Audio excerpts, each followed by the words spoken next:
Satellite communications are down worldwide.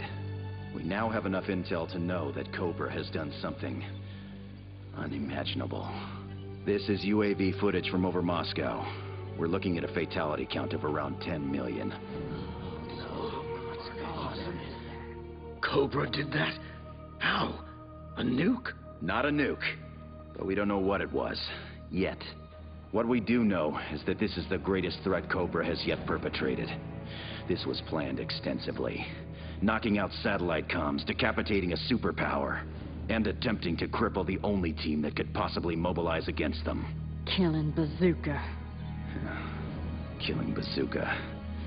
Giving the world less than 24 hours to hand over all control to COBRA. But we're more than one good soldier. And we're more than a bunch of guns and vehicles on the armory deck. They've underestimated us the way they always do. We've got less than a day to make that work for us. Go down there, work with the support staff. I want some answers.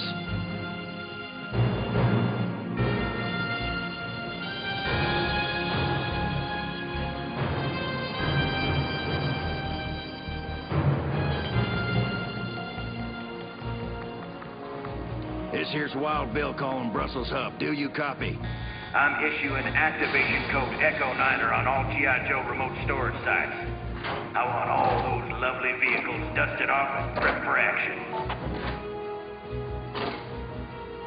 First, we look at how satellite communications can be killed, but regular radio can work. The interesting thing is that regular radio was also clearly interrupted for a brief period. Okay, well, what does that indicate?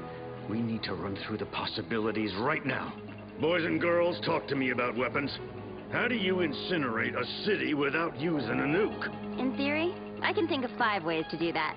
How much time do you have? You are my new favorite Joe. Talk fast. What do we know? The ionosphere's been superheated.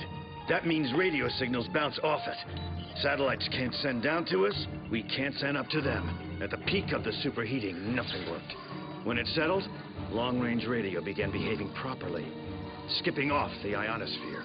That bit's real important, because that's how Moscow was destroyed. Those kids down there have collected enough data to confirm COBRA used a particle cannon.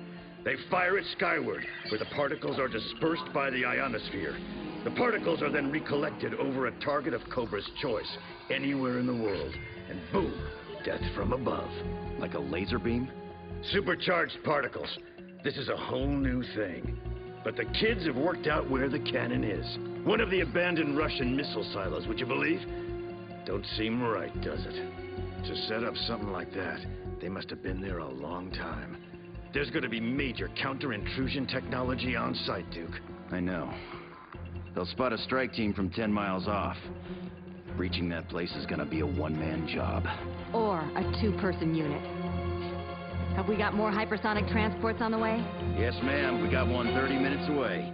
And then I guess I'm flying the pair of you to Siberia.